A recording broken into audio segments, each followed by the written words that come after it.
ইয়াৰ নে তাৰ খাওঁতে গলত ধৰে যাৰ কেপ্টেইনে পাৰিব নেকি কিবা এটা ল'ব নে ইয়াৰ নে তাৰ খাওঁতে গলত ধৰে যাৰ টানি আজুৰি মানে মানে নিজৰ ষ্টেজৰ পৰা খাওঁতে গলত ধৰে যাৰ খাওঁতে গলত ধৰিব লাগিব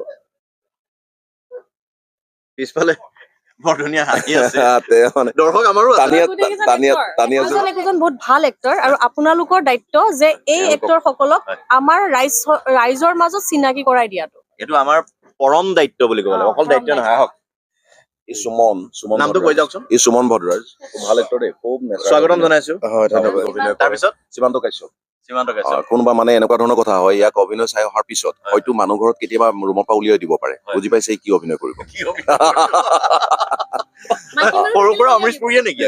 অমৰেশ পুৰী টাইপৰ নহয় কিন্তু সি চাইলেণ্টলি কিন্তু ডাঙৰ কাম কৰে নাটকতে দেই মানে এটা কথা আছে তপন আমাৰ তপন লগাৰ আমাৰ বোকাখাটৰ পুৰি কৈছে পাতৰ পুৰি কৈছে বোকাখাটৰ এটা কথা আছিলে যে ইয়াৰ নে তাৰ বোলে খাওঁতে গলত ধৰে যাৰ ক'ব লাগিব এতিয়া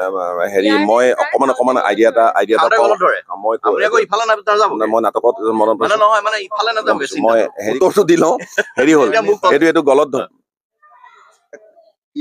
গিলাচ বা কিবা এটা হ'ব ইয়াৰ নে তাৰ ঘটিটো গিলাচ ঘটি কিবা এটা হ'ব মানে খাওঁতে গলত ধৰি ল'ব লাগিব এনেকে খাব লাগিব মানে উত্তৰটো একেবাৰে নহয় একেবাৰে শুদ্ধ একেবাৰে শুদ্ধ ঘটি শুদ্ধ উত্তৰ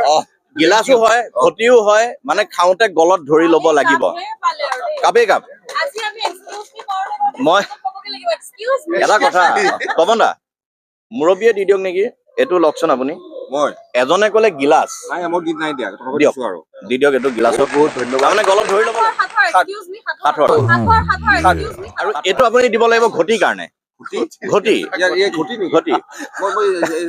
কাঁহী বাতি ঘটি লোটা ঘটি বুলি ক'লে মই সীমান্ত বুলিহে জানো মই ঘটি লোৱা কি ক'লে ধন্যবাদ চিন আৰম্ভ হৈ গ'ল এই ব্যস্ততা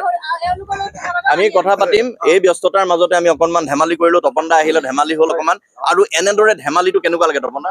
এই যে ধেমালিটো মইতো টোটেল 100% ধেমালিতে থাকো তপন দাই এটা ধেমালি সুৰেৰে কথা কৈ আছে আৰু লাষ্টত মোৰ ইমান ভাল লাগিছে সঁচাকে হাঁহিয়েই জীৱন তপন দা ধেমালিটোক আপুনি কৈছে যে মই 100% ধেমালি চবেই জানে টেনচন এটা থাকে কিন্তু টেনচনটো প্ৰশ্ৰয় দিলে মানুহটো ডাউনফল হ'ব